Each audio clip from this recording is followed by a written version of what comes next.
guys, time for another video. So with the upcoming release of Ready Player One, and I've read the book, I'm really looking forward to this movie because it's got a retro video game flavor to it. Basically, if you need to know what it is, the world is apocalyptic, the world is going down the crapper, and everyone escapes into this virtual reality world. And the creator of it is a billionaire, and once he dies, he's left all these Easter eggs throughout the virtual reality world. So basically, the first person that can find all of these Easter eggs are going to get his fortune. And craziness, adventure, and fun ensue. And there's a lot of references to pop culture, retro stuff, so it's going to be awesome. The book was great, and I'm really looking forward to it.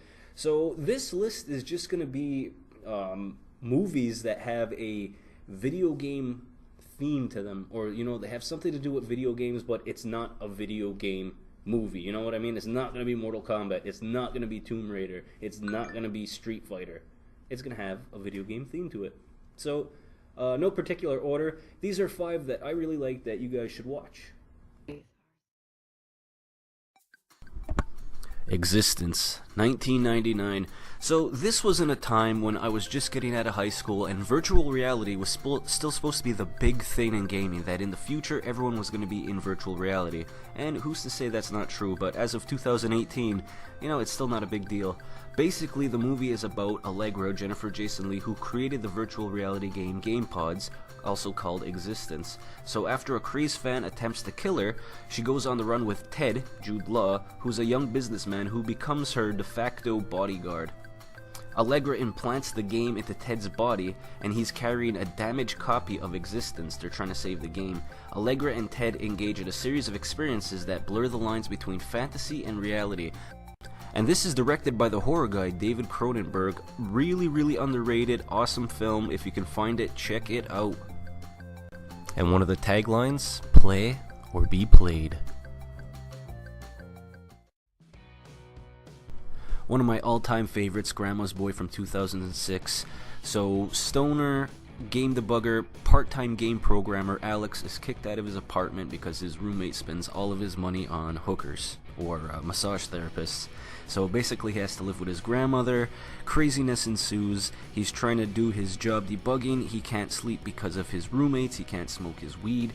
All the time he's trying to hook up with the new boss, Samantha, the girl from Scooby-Doo, and try and recover his stolen game. One-liners galore. This is from Happy Madison Productions, back when you saw Happy Madison at the beginning of the movie and you were excited for it because you knew it was going to be a funny movie.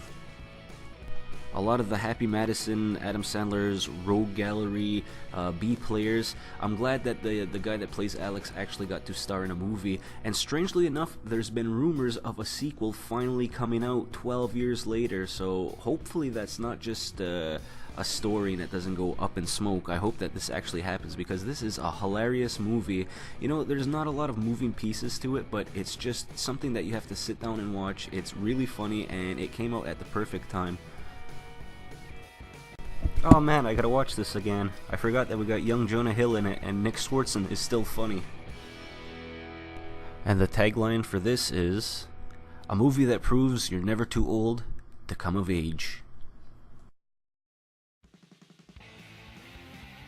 WreckIt Ralph, 2012.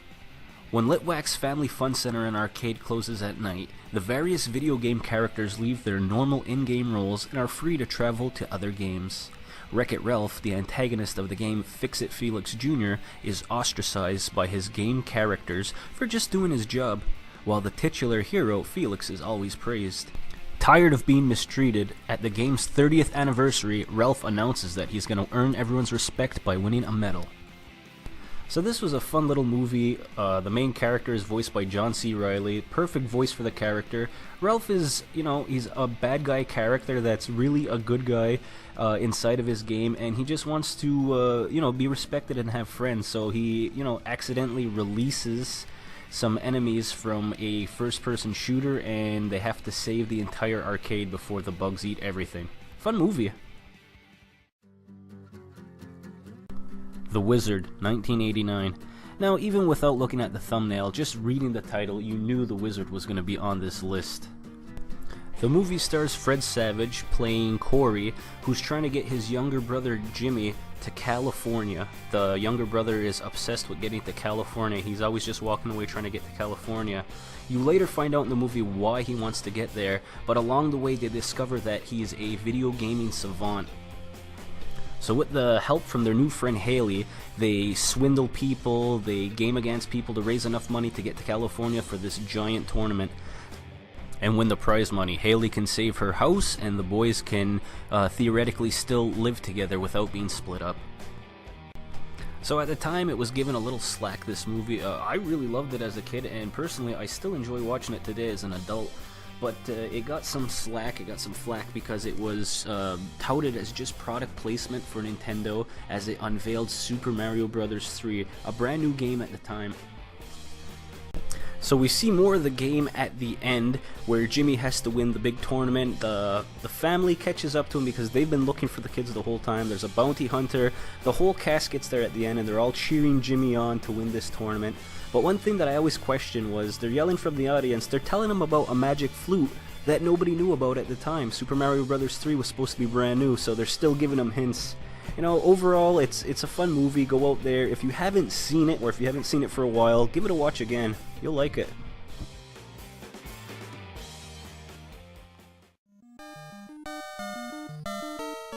Nightmares, 1983 Universal.